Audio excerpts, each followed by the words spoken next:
Elizabethan castles. During the Elizabethan era, no castles were actually built because England already had many great castles. The Elizabethan Renaissance style changed from the Gothic, which was pointed, to the Renaissance style, which was symmetrical. The architecture of the castles dated back to the Normans and medieval period, and the decline of the feudal system and new weapon technology led to the decline of English castles. The castles were then called palaces, a large or splendid residence.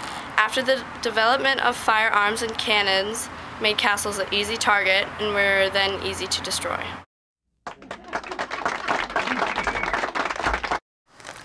England was for the main part a green and pleasant land, predominantly rural, virtually untouched by a human hand.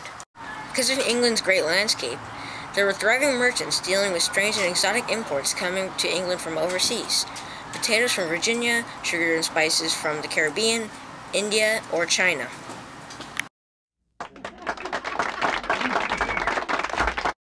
The Elizabethans have only achieved the London Bridge at their time. You would cross normally by boat taxi, with the boatmen calling eastward ho or westward ho. The London Bridge was a very popular bridge for commuting and traveling.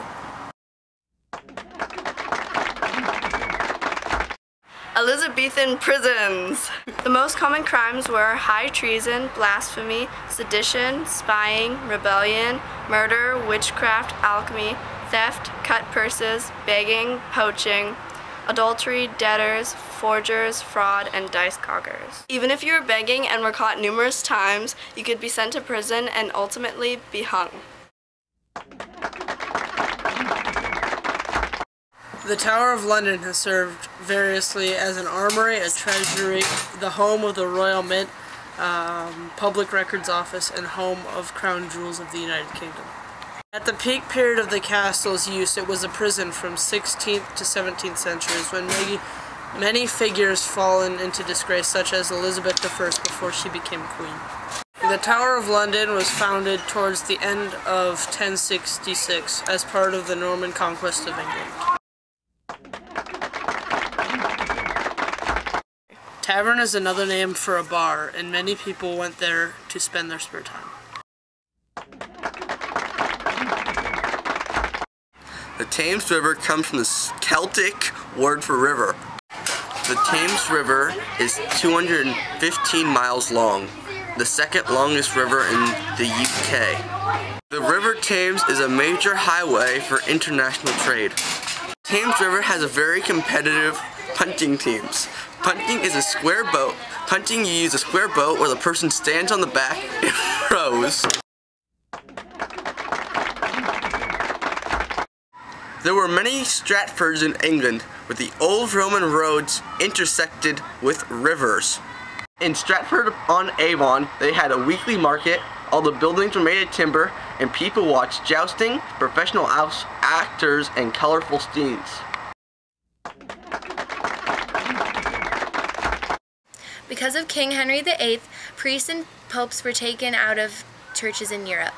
Popes were then known as just regular people with jobs at the church. The two main religious practices were baptism and communion. All of this led to indulgences, which is saying that you can buy your way into heaven.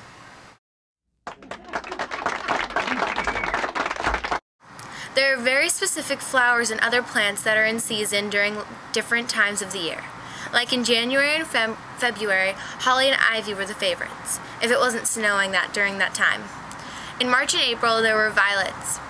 In May and June, strawberries and cranberries were what most people grew during the time. July through November, lime trees, pears, apples, and roses were grown. December never had any blooming because it was cold and there was snow on the ground.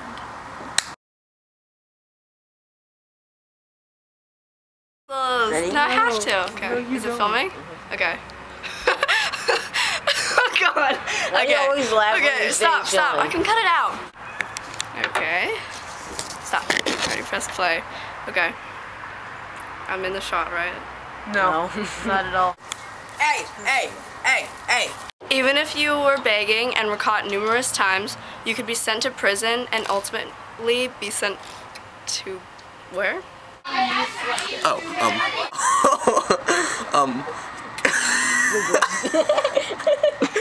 The name Thames comes from the Celtic word for river. The Celtic word? Celtic, say it again. Celtic. It's Celtic! Oh my god. Celtic. Looks like It's a finger Michael Jackson.